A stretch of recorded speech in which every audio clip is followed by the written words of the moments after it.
जंगल कसं वाढवावं आता माणसासमोरचा प्रश्न नाही. जंगल कसं टिकवावं आता हा निसर्गासमोरचा फार मोठा प्रश्न आहे. म्हणजे ऊन लागतं म्हणून झाडं पाहिजेत, पाऊस येत नाही म्हणून झाडं आपल्याला पाहिजेत, हे पर्यावरण नाही. हे पर्यावरण बाह्य पर्यावरण आहे. झाडं आणि पक्षी अगोदर कुठं आले पाहिजेत माहिती आहे का? कुठं रमले पाहिजेत, कुठं त्यांनी आनंद व्यक्त केला पाहिजे? त्यांनी अगोदर आपल्या मस्तिष्कामध्ये रुजलं पाहिजे. त्यांनी अगोदर आपल्या मस्तिष्कामध्ये संचार केला पाहिजे. मस्तिष्कामध्ये निसर्ग फुलायला लागला का नाही, तो जमिनीवरती आपोआप होतो, फुलतो. तुमचा आनंद व्यक्त करीत असताना दुसऱ्यावरती काय परिणाम होईल ह्याचा विचार कोणी करत नाही. मातीच्या कणातून पाहतो, हवेच्या क्षणातून पाहतो, फुलाच्या सुगंधातून पाहतो, पावसाच्या थेंबातून तुमच्याकडे पाहतो. अशा कितीतरी डोळ्यांनी तो तुमच्याकडे पाहतो. तुमच्याकडे तर फक्त 2 डोळे आहेत, त्याच्याकडे असंख्य डोळे. म्हणून तुमचं कपट, तुमची विकृती त्याच्या नजरेतून झाकत नाही आणि मग त्यामुळं तुमच्यावरती आघात करायला तो विसरत नाही. पर्यावरणीय दृष्टीनं, आरोग्याच्या दृष्टीनं लोक भारतामध्ये हे आळशी आहेत, दुर्लक्षित आहेत. म्हणजे त्याच्यावरती लक्ष देत नाही. कारण जीवन जगत असताना माणसाला ज्या ज्या जगण्यासाठी गोष्टी लागतात त्याची चिंताच नाही. भारतातल्या माणसाला प्रचंड मोठा हव्यास आहे आणि तो कुठला आहे माहिती आहे का? सगळ्या आभासी दुनियेचा त्यांना हव्यास लागलेला. कारण भारत हा स्वयंपूर्ण होता आहे की काय? तो स्वतःची काळजी घेणारा माणूस इथं जन्माला येत होता. आताचा माणूस स्वतःची काळजी घेत नाही. आता तो काळजी कुणाची घेतो माहिती का? माझ्याकडे असलेली वस्तू, माझ्याकडे असलेले घर, माझ्याकडे असलेला गाडी, याची काळजी घेतो. सकाळ संध्याकाळ तो स्वतःची गाडी त्याच्यावर धूळ बसू नये म्हणून 4 वेळा पुसेल. त्याला पाणी मारीन, अंगणात पाणी मारीन, घर स्वच्छ करीन. बरोबर? माझं घर सुंदर असावा, त्यातली बैठक रूम सुंदर असावा आणि येणाऱ्या माणसांचे दृष्ट लागू नये त्याच्यापेक्षा पुढच्या स्टेपचा विचार इथला माणूस करेल. परंतु माझ्या शरीराचे हाल काय होतं याच्याकडे कोणीच विचार करीत नाही. म्हणजे दुसऱ्याला चांगलं वाटावं म्हणून इथला माणूस जगतोय. बरोबर? म्हणजे स्वतःला चांगलं वाटावं, स्वतःच्या नजरेमध्ये स्वतःचं आयुष्य, स्वतःचं पर्यावरण जपलं जावं याचा विचार कोणी करत नाही. आता तुम्ही बघा की आपल्याकडे मागच्या 30-40 वर्षातच पहा की ग्रामीण भागामध्ये आपले आजी आजोबा झाडं काय करायची माहिती का? फळाचं झाड असलं की तोडीत नसत. मग ते बांधावर उगवलेलं जांभळ असो, चिंच असो, आंबा असो, पेरू असो, त्याला फळ कुठलं येईल, कडू येईल, गोड येईल, ते केवळ फळ झाड आहे ह्या हिशोबानं बघायचे. त्याची चव कशी आहे याचा अंदाज जरी नसला तरी ते जपायची. मग आता पूर्वीची माणसं झाडं तोडत नव्हती का? तोडत होती ना, पण कुठली? जळणासाठी जी झाडं लागतात ती तोडायची. फळ झाडांना ते हात लावत नव्हती. आता एवढंच काय की आपल्याकडे नदीला किंवा कुंपण म्हणून घाणेरी ज्याला म्हणतो, तुमचा आनंद व्यक्त करीत असताना दुसऱ्यावरती काय परिणाम होईल ह्याचा विचार कोणी करत नाही. गुलतूर ज्याला म्हणतो, ती झुडपंसुद्धा तोडीत नव्हती हो. त्याला ते काळ्या कामुने यायच्या आणि त्याला फुलं आले की बांध, शेतं, नदीचा काठ अगदी सुंदर दिसायचं. म्हणजे ती सुंदरतासुद्धा जपणारी माणसं, ती झाडं म्हणजे ती खुरटी झाडं न तोडणारी माणसं आज आहेत का? नाहीत.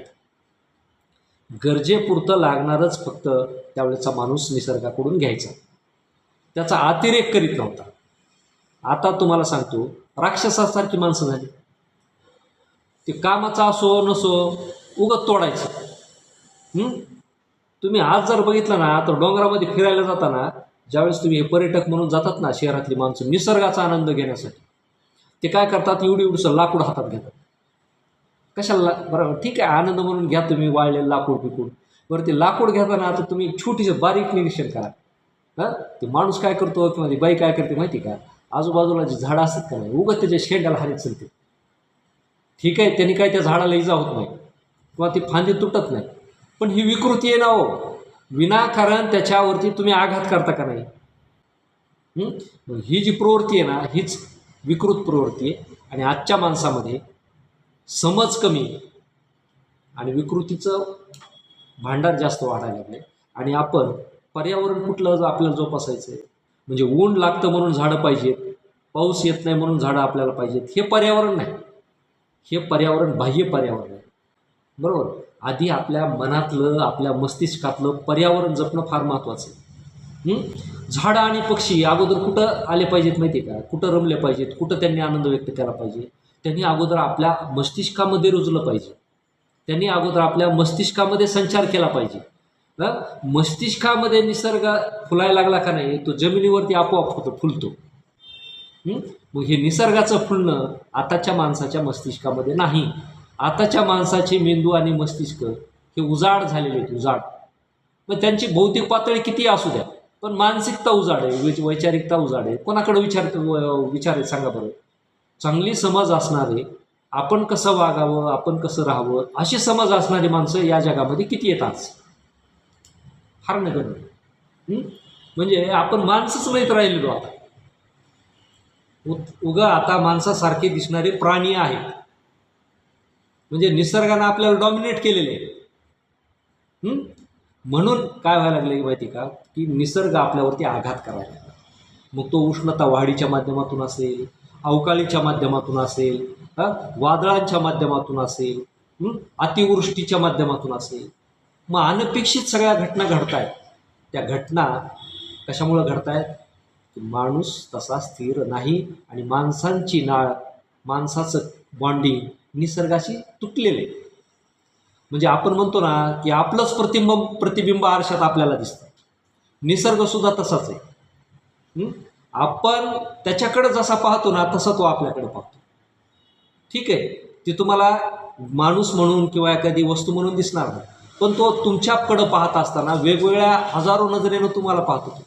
मातीच्या कणातून पाहतो, हवेच्या क्षणातून पाहतो, फुलाच्या सुगंधातून पाहतो, पावसाच्या थेंबातून तुमच्याकडे पाहतो. अशा कितीतरी डोळ्यांनी तो तुमच्याकडे पाहतो. तुमच्याकडे तर फक्त 2 डोळे आहेत, त्याच्याकडे असंख्य डोळे. म्हणून तुमचं कपट, तुमची विकृती त्याच्या नजरेतून झाकत नाही आणि मग त्यामुळं तुमच्यावरती आघात करायला तो विसरत नाही. काल परवा जर पाहिलं असेल ना, तर आपल्याकडे एका सर्वेनं माहिती दिली की जगामध्ये अतिउष्ण झालेली 50 शहरं, जगातली 50 शहरं. मग ते कुठं आहेत माहिती आहे का? 50 शहरं जगामध्ये फक्त भारतात आहेत. सगळे 50च्या 50 शहरं भारतातील सापडली. मग भारतच एवढा उष्ण का झाला पृथ्वीवर? जग काय भारतापुरतं मर्यादित आहे का? त्याचं कारण असं आहे की भारतामध्ये माणसं ही शिल्लक नाहीत. माणसं हे आता कशाच्या जंगलातले? शहरामधल्या विटांच्या इमारतींच्या जंगलामध्ये वावरणारे हिंस्र पशु म्हणजे भारतातली माणसे.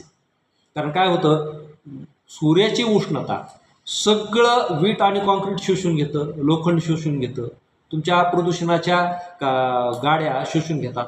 आणि मग हे काय करतं माहिती का, की दिवसभर शोषलेली उष्णता रात्री बाहेर टाकतं. म्हणजे दिवस बी आपला उष्ण चालला आहे आणि रात्र पण आपली उष्णच चालली. तुम्ही आता बोलल्याप्रमाणे माणसाला आता झोप उष्णतेमुळे मिळानं झाली. मग झोप तर कधी पहाटे पहाटे गार हवा लागते आणि त्यावेळेस थोडीफार आपल्याला झोप वाटते. मग आता उष्णता वाढीचा परिणाम काय झाला माहिती का? मला आज सकाळी एक मॅडम भेटल्या, प्राध्यापिका. तर त्या काय म्हणाल्या की त्या म्हणाल्या की अल्झायमरचं प्रमाण आपल्याकडे जास्त वाढायला लागलं. अल्झायमर म्हणजे मेमरी. म्हणजे थोडंफार आपल्या लक्षात राहतं आणि थोडंफार म्हणजे बरंचसं विसरून जातं. म्हणजे शॉर्ट मेमरी व्हायला लागली, बरोबर. मग हे कशाचा परिणाम आहे? उष्णता वाढीचा परिणाम आहे. म्हणजे तुमच्या मेमरीपासून शारीरिक वेगवेगळ्या आजारापर्यंत उष्णता ही परिणाम करते. कारण उष्णता वाढली तर तुमचं पचनसुद्धा व्यवस्थित होत नाही आणि तुमचं पचन व्यवस्थित नाही झालं तर वेगवेगळ्या आजाराला कारणीभूत तुमचं पोट ठरतं. म्हणजे पोटातली उष्णता आता कुठल्या मार्गाने बाहेर पडणार? त्याला काही मार्गच नाही ना. मग निसर्ग काही तुमच्या पोटातली उष्णता सुद्धा घ्यायला तयार नाही. आता ते म्हणतो तुझी उष्णता तूच सांभाळ आता, बरोबर आहे का? अशी परिस्थिती भारतातली झालेली आहे. म्हणून 2016ला 2014ला नासाच्या शास्त्रज्ञांनी भारताविषयी फार मोठी चिंता व्यक्त केली. त्यांनी सांगितलं की जगामध्ये जर पृथ्वीवर नामशेष होणारं जर कुठलं जग असेल तर तो असेल भारत. भारतापासून पृथ्वीच्या विनाशाची सुरुवात होईल. पण भारतातल्या माणसाला कळतच नाही कसला विनाश कसलं काय. ते त्यांच्याच स्वमग्नतेमध्ये मग्न भारतातला माणूस. त्याला जगात काय चाललंय ह्याच्याशी देणं घेणं नाही, शेजाऱ्याचं काय चाललंय त्याच्याशी काय देणं घेणं नाही, गावात काय चाललंय त्याच्याशी काय देणं घेणं नाही. आणि मग भारतामध्ये काय चाललंय याच्याशी तर फार लांबची गोष्ट आहे. स्वतःसाठी जगणं विसरलेला माणूस म्हणजे भारतीय माणूस. आणि त्यामुळं जे काही वाईट परिणाम पाहावे लागणार आहेत ते तुम्हालाच इथल्याच माणसाला भोगावे लागणार आहेत. आणि आता एक 5-6 दिवसांनी आपल्याकडे पर्यावरण दिन येईल. सगळा पर्यावरण दिन आपल्या सोशल मीडियावरती मोबाईलवरती धुमाकूळ म्हणजे इतका मोठा साजरा होतो ना, त्याचा विचारसुद्धा करू नये. प्रत्येकजण घेतो, तुळशीचं रोप घेतो, अमुक रोप घेतो, बगलेत घेतो. ते मातीवर सुद्धा काही जण टेकत नाही. काही जण खड्ड्याच्या भोवती भोवती 4 जण बसतात आणि एकच झाड. आणि पुन्हा नंतर त्या झाडाचं काय होतं? काहीच नाही. हे जे व्हर्च्युअल जंगल आपल्याकडे वाढायला लागले आणि आपल्या जिव्हाळ्याचं जंगल कमी व्हायला लागले. मग ते सरकारमधून कमी व्हायला लागले आणि लोकांच्या वर्तणुकीतून मध्ये कमी व्हायला लागले. मग मला सांगा की इथं उष्णता वाढेल नाही तर काय होईल? कोणालाही झाडं जगण्याविषयी चिंता नाही. बरं, दुसरी गोष्ट, सरकार तर अपयशीच आहे, पण माणसंही त्यापेक्षा जास्त अपयशी आहेत. ते म्हणतो ना आपण पांढऱ्या पायाचे सगळे पक्षी इथं, प्राणी इथं भारतात जन्माला येते. मग त्यांना माणूस कसं म्हणावं? असे असंख्य प्रश्न आहेत. आणि म्हणून जंगल कसं वाढवावं आता माणसासमोरचा प्रश्न नाही. जंगल कसं टिकवावं आता हा निसर्गासमोरचा फार मोठा प्रश्न आहे. आणि त्यामुळं चांगल्या माणसांनी पुढे येणं आवश्यक आहे. 4-2 माणसं येतातही पुढं, परंतु काय होतं आहे की 4-2 माणसांची प्रयत्न आणि त्यांची ताकद कमी पडते. कारण विदुषी लोक फार आहेत. त्या 4-2 माणसांनी एक झाड लावलं ना, आता 10 जण ते झाड उपटून न्यायला बसलेत, 4 जण खुडायला बसलेत.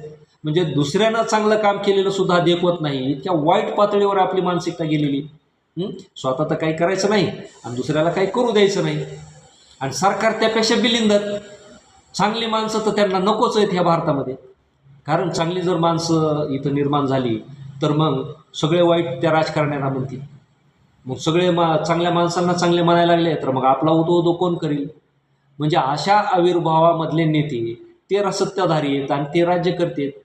म्हणजे विकृतांचं राज्य आल्यानंतर विकृतांचा देश म्हणून कसा विनाशाच्या मार्गावर जातो आणि त्या मार्गावर आपण आता चाललो आहे हे आता उघड्या डोळ्यानं पहा. आणि जे ते काय म्हणते, आलिया भोगाशी असावे सादर, तसे भोगीत राहा. याच्या पलीकडे आपलं पर्यावरण आता राहिलेलं नाही असं मला म्हणायचं आहे. धन्यवाद.